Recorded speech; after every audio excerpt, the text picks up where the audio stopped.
poměrně určitě dlouholetý belgický brankář, stálice v bráně Belgie, takže pro belgického trenéra jedině dobře, že může takto střídat své brankáře a ulevit od fyzického i psychického tlaku, které na něj je. Ramuni a teď je ostřela ještě dorážka a Belgičané vedou 1-0. A viděli jsme opět perfektní práci Ramuniho, kdy se rychle uvolnil, prudká střela, kterou ruský brankář neudržel a pro Amina už to byla jednoduchá dorážka. Kabir Amin otevírá skóre tohoto druhého semifinálového zápasu. Ramuni vypálil svoji... Vidíme, co si nasvědčili. No tak Belgičané mohou být rádi, protože to skutečně bylo a na hraně a tam se signál a je srovnáno. Bykov umístěnou celou tyči po dobrém rozehrání a perfektním bloku ruských hráčů, to je celou branku, to je to, o čem jsem mluvil, nacvičené herní signály. Tím mohou Rusové Belgičany přehrát. To, co se vlastně včera nedařilo našim. Také jsme o tom hovořili, že nacvičené signály by mohly být naším. Kdyby seržanta, tak musel uhnout, takže tady spíš počítám, že ho neviděl. Šanův se dokázal uvolnit a dává gól.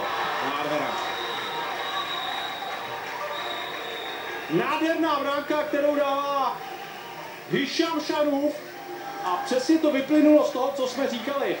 Lepší ta práce v soubojích 1 na 1, lepší práce Belgičanů a teď to dokonale využil Hišam Šanův.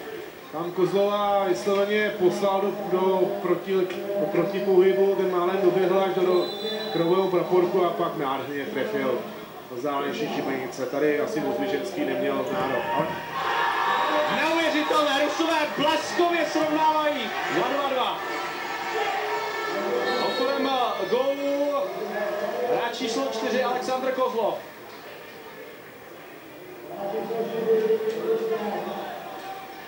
No, pokud se podíváme ještě jednou na tu ruskou akci, tak všechno to odstartovaly jesličky, které tam dostal Šanův. Pak se do střelecké pozice dostal Aleksandr Kozlov a proměnil. Byla perfektně sehrána narážečka ruských hráčů a Kozlov tak napravil v podstatě tu v úvozovkách chybu před belgickým gólem. Ale pro mě překvapuje tam právě.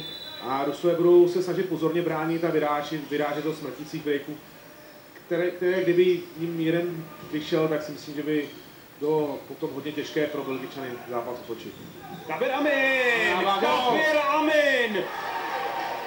Už jsme o něm hovořili, že hraje na pivotu výborně, teď se tam dokázal odtočit kolem bránícího hráče a nádhernou ránou prostřelil ruského golmana. No a tady diagonála od Abasiho a Amin se okolo Petrova. Petrov šel špatně do toho souboje. Amin se Krásové mají k dispozici hazování z rohu. Rachmanov, ještě Rachmanov. I na podruhé byl zablokovaný. V posledních chvílích obranný specialista Lemer, ten měl fantastika a je rozhodnuto.